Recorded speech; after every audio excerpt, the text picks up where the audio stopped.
Kita memiliki pusaka, itu kan kita menciptakan kemungkinan yang lebih besar. Nun sewu, ketika kita sekolah sampai S1 bahkan S3, itu kan kita menciptakan kemungkinan. Siapa yang bisa menciptakan kepastian?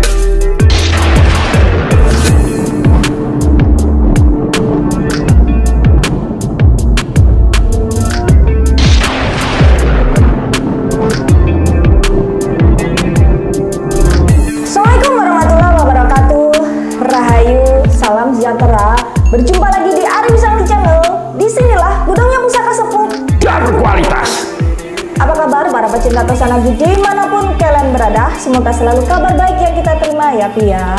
Amin. Kalaupun edisi kali ini ada yang lagi tidak baik-baik saja, semoga Allah Subhanahu wa Ta'ala memudahkan dalam setiap kesulitannya. Amin. Dan seperti biasa, edisi kali ini tentunya kita kembali lagi untuk mengulas pusaka koleksi dari Ari Wisangti tentunya. Tentunya yang ini istimewa. Langsung aja.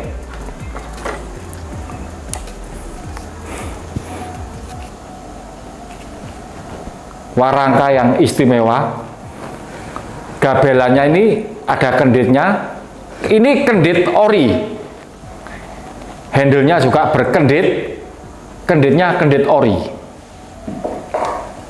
Warangka ini mirip-mirip warangka Solo, tapi ini Jawa Timur. Yang Jawa Timur seperti ini. Tapi sekilas memang mirip yang Solo, tapi ini Jawa Timuran. Dan seperti biasa, nek rongkone jos ngene iki jeruwe pasti istimewa. Nek gak istimewa. Bismillahirrahmanirrahim.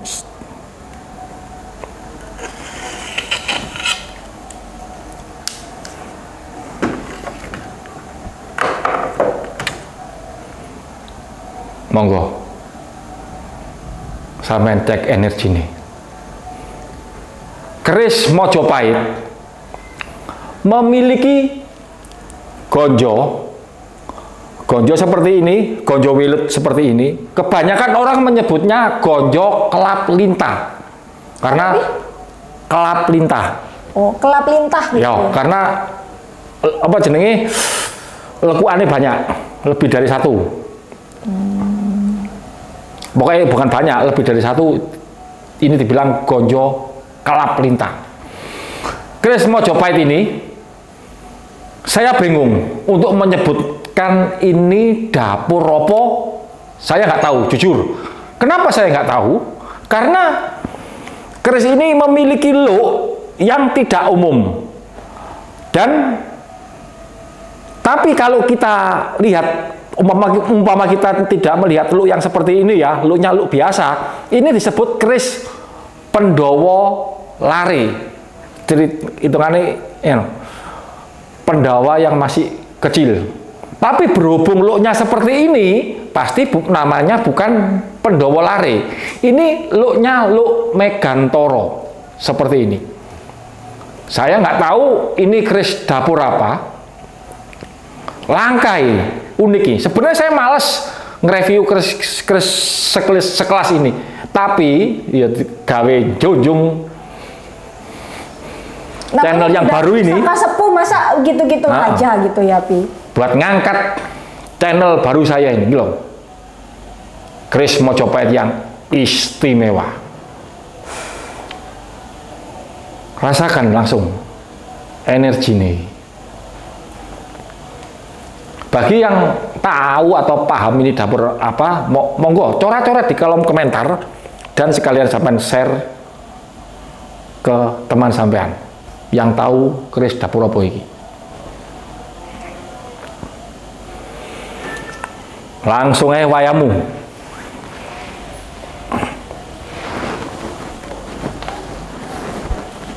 Oke, kalau membahas pusaka Majapahit itu saya pasti kayak apa ya, rasanya itu ketar-ketir, ngeri-ngeri sedap gitu loh Pi. Ini salah satu pusaka favorit saya. Dengan apa ya, dengan kewingitan yang sudah tidak diragukan gitu ya Pi ya. tanpa basa-basi ini adalah pusaka petarung, Bi. Ya. Jadi ya sudah mungkin yang bisa merasakan ada energi-energi yang begitu apa ya, sengkring-sengkring yang begitu gahar ya, memang bawaannya seperti itu gitu, Bi.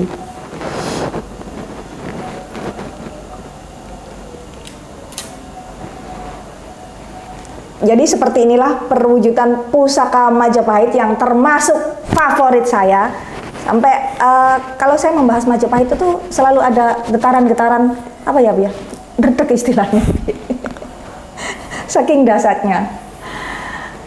Apakah getaran-getaran yang saya rasakan ini sama juga yang kalian rasakan, guys? Silakan cek sendiri. Yang jelas ini pusaka petarung yang tentunya bukan beleng-beleng, guys. Loh, menurut pendapatmu isoteri ini piye kok moro-moro bekek aku maneh? Ini pusaka petarung. Masa mek ngono tok? Liyane tidak usah panjang lebar ya, sudah ini yang mendominasi petarung gitu aja, Pi. tapi rezekine ya ono kok. Ya jelas ono. Kalau masalah rezeki itu sudah pasti, setiap pusaka itu pasti disertai, meskipun itu petarung pasti disertai rezeki. Cuman di sini yang mendominasikan itu petarung, Bi. Jadi pusaka itu ada yang dominan kerezekian, ada yang dominan perlindungan. Jadi seperti itu, bukan berarti nggak ada rezekinya gitu, Bi. Benar sekali. Ya, Tarung tok. Masalah petarung gimana lagi? Yang mendominasi petarung bukan berarti nggak ada rezekinya begitu. Tarung tok. Gak ada duit ngenes. Iya apa enggak? Jadi ya ada duit tur selamat. Punya uang juga selamat. Terus punya uang loro-loro sakit-sakitan buat apa? Kan gitu. Bukan kita itu berharap cari musuh aja, enggak. Tapi ketika kita sudah di posisi yang enak, musuh gak bisa diundang, moro datang dengan sendirinya. Coba siapapun sampean yang merasakan di posisi itu, saya merasakan. Karena, pasti akan merasakan dimusuhi ya, Bi. Ngono loh. Ketika sampean tidak bisa di lobby, sampean nggak bisa nurut ya, sampean dimusuhi. Kalau sampai nurut, maksudnya bisa di lobby, bisa digoblok-gobloki, ya enggak. Jadikan ATM berjalan, kan ngono. Nah aku enggak. Tetap menjadi diriku sendiri. Ari wisan ini. Cek energi ini. Keris Mojopahit. Saya juluki karena lu 5 ya, Keris Mojopahit Pendowo gitu aja. Tapi lu Megantoro itu uniknya kan di sini.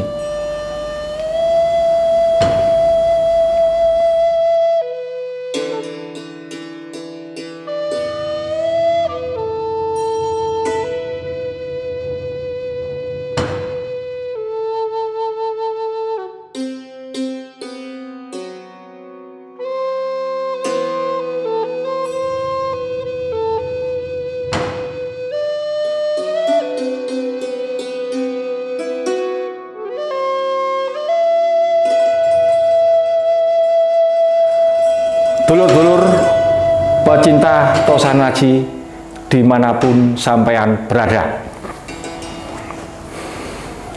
dapur keris itu sebenarnya banyak macam-macam. Cuman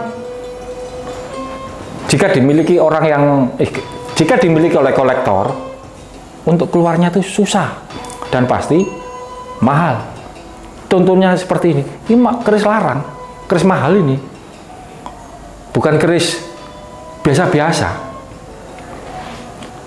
Di video-video yang lalu saya sering ngomong, banyak memang perlu, tapi kualitas lebih perlu. Kalau bisa kualitas yo, kuantitas iyo. Tapi kalau kita mengandalkan kuantitas aja, ya kalau saya pribadi kurang. Nah isa yo kualitas iyo, kuantitas iya, kan gitu. Nah aku pribadi, kalau sampean ya terserah. Ya, saya setuju sekali, Pi. Dan ada tambahan dikit ya, Pi ya. Kan ini ada hubungannya sama pusaka mahal gitu ya. Pusaka mahal itu tadi. Ya logikanya aja, sesuatu yang mahal itu pasti nggak murahan, Pi. Contohnya, kalau pusaka itu mahal, memang berkelas, otomatis berkelas lah kalau Ya. mahal itu berkelas. Dan sesuatu yang mahal, sesuatu yang berkelas itu tentunya mempunyai privasi yang tinggi, Pi. Iya, bener. Jadi kenapa tadi saya menyebutkan, oh ini hanya petarung? Ya sudah, kalau memang ini menemukan jodoh tuanya yang baru, ya itu yang berhak wajib tahu apa bla bla bla selanjutnya, karena dia juga mempunyai privasi. Siapa lu tahu saya gitu, ibaratnya seperti itu, Pi. Jika termahar dengan angka yang cocok ya tak lepas, gak termahar ya gak apa-apa. Wong ini tak pikir ibaratnya gini ya, saya nggak bingung cari cari ikan makan. Umpamaku belantik sapi, saya masih bingung ngarit, nyari rumput, cari rumput. Oh ini nggak ngasih makan. toh kita juga mencintai. Wes, berikutnya pertanyaan nih. Oke, kita rileks dengan pertanyaan ya. Setelah tadi menggebu-gebu, rilekskan. Next pertanyaan ya, Pi ya. Ya. Ini dari Tilut Air Langgapi. Izin bertanya Kang Ari. Monggo. Apakah jika seseorang yang memiliki keris atau tombak yang oritus dengan pamor kerezekian dan kederajatan, apakah seseorang itu meraihnya dengan cara baik? Atau sebaliknya, contoh korup dan saling menjatuhkan. Apakah pusaka itu tidak menghalang-halangi jika tuannya ingin berbuat tidak benar? Seperti itu, Pi. Ini jawabannya agak banyak. Berdasarkan pengalaman saya pribadi, sifat sebuah pusaka itu nggak sama. Ada orang yang berjalan di jalur kiri didukung dengan pusakanya, oh pusaka ori. Karena pusaka itu ibarat sebuah peso, dijadikan yang bermanfaat untuk di dapur bisa, dijadikan yang mudorot untuk begal juga bisa. Kalau yang itu terserah pemiliknya. Nah, yang kedua ini ada pusaka yang benar-benar nggak bisa dibuat untuk jahat, itu memang ada. Ada beberapa pamor, saya nggak mau sebutkan di sini. Itu yang tuah dari pamor itu menyingkirkan sesuatu rezeki yang nggak halal. Jadi rezeki-rezeki yang halal itu berusaha disingkirkan. Tapi kalau pemiliknya ngotot ya apa daya, jadi pusokone, kata pusokonya seperti itu. Tetapi sebenarnya itu tetap ada batasannya. Jadi ibaratnya kalau ini kan karakternya seperti itu, nggak mau buat seperti itu. Kalau si yang punya itu tetap ngotot, alhasil kerjanya nggak maksimal. Iya. Jangan mentang-mentang ketika kita sudah memiliki banyak pusaka, kita bertindak semau kita. Ingat, Gusti Allah itu Maha Pengasih, Maha Penyayang. Tapi karena sayangnya Gusti Allah ke manusia, Gusti Allah telah membuat hukum alam atau hukum sebab akibat atau nature of law dari wong sing kono, atau kata kalau orang kupluan istilahnya sunatullah. Lah, jangan lupa di alam ini ada hukum sebab akibat. Biarpun sampai pusokone katakanlah pusoko yang sundul langit lah, yang langitan-langitan, tapi ketika sampai melakukan pelanggaran-pelanggaran alam dengan mekanismenya yang nggak bisa kita nalar, itu kita akan dipertemukan oleh orang yang serupa menghancurkan orang seperti itu. Makanya tetap siapapun kita harus memperhatikan rambu-rambu kehidupan. Ketika kita melanggar, contoh, ketika kita melanggar lampu merah, ya kena tilang, bos. Kan gitu aja. Mentang-mentang punya pusoko, terus semaunya gitu ya. Semaunya sendiri. Dikit-dikit orang dipukul pakai pusakanya. Ingat, di dunia ini ada hukum sebab akibat. Jadi jangan seenaknya sendiri. Mungkin dari obrolan saya yang ini tadi, sampean bisa mengambil hikmah atau gimana ya. Oh ya, aku tadi kan mau cerita dari pengalaman saya pribadi. Sorry, sampai lali. Dulu tuh uang saya, dulu masih pusaka saya masih sedikit. Semua itu kan cuman sebuah sarana. Semuanya tuh penentunya adalah Gusti. Kita memiliki pusaka itu kan kita menciptakan kemungkinan yang lebih besar. Nun sewu, ketika kita sekolah sampai S1 bahkan S3, itu kan kita menciptakan kemungkinan. Siapa yang bisa menciptakan kepastian? Yang pasti itu cuma mati. Jadi ketika orang sekolah sampai profesor, doktor, apa jamin hidupnya pasti enak? Belum tentu. Dan ketika orang pusokone jos apa uripe pasti enak? Belum tentu juga. Karena kita sebagai manusia diwajibkan untuk berusaha. Ingat istilah manjada wajada.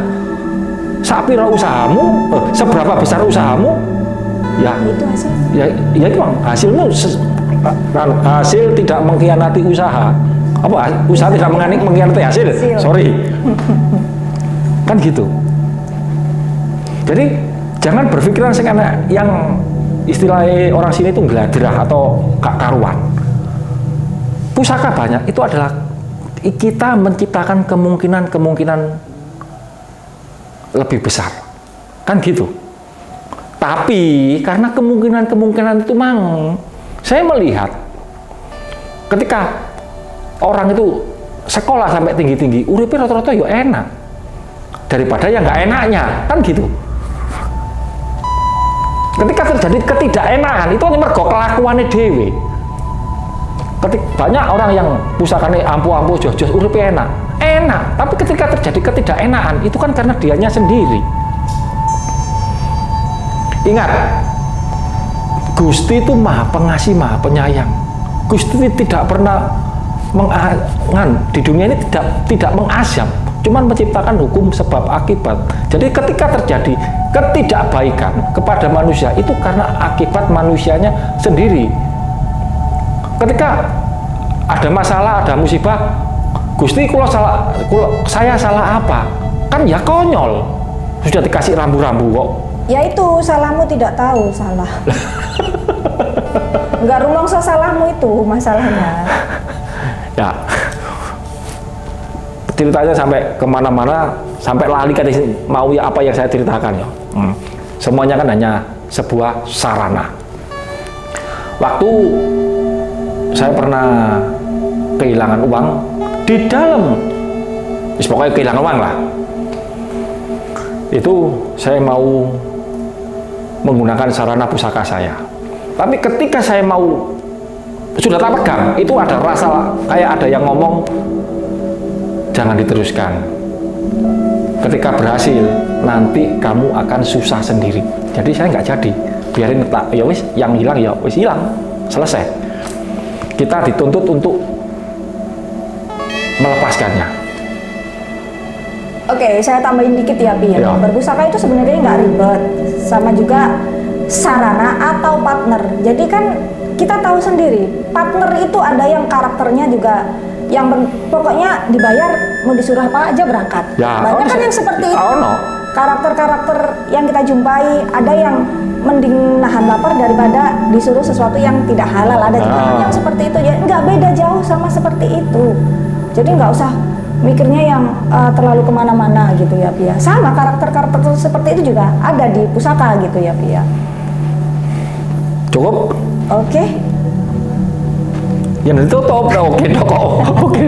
Kan biasanya bilang cukup tapi masih ada tambahan. Iya nih, ya kalau ingat, kalau lupa ya enggak. Oke, deal, cukup ya. Cukup. Oke, para pecinta Tosanaji dimanapun kalian berada, demikian tadi pembahasan yang cukup panjang lebar dan semoga yang kita sampaikan edisi kali ini benar-benar menambah sesuatu hal yang positif ya Pia. Amin. Bukan positif yang garis dua loh ya Pia. Sampai jumpa di video-video kita selanjutnya. Jangan lupa selalu ditunggu dan dinantikan karena tentunya masih banyak ulasan-ulasan pusaka dari koleksi Ari Sangeni. Disinilah gudangnya pusaka sepuh dan berkualitas. Oke, terima kasih bagi kalian yang sudah selalu mensupport kita, yang sudah selalu mendoakan kita. Doa terbaik juga buat kalian guys. Assalamualaikum warahmatullahi wabarakatuh. Rahayu.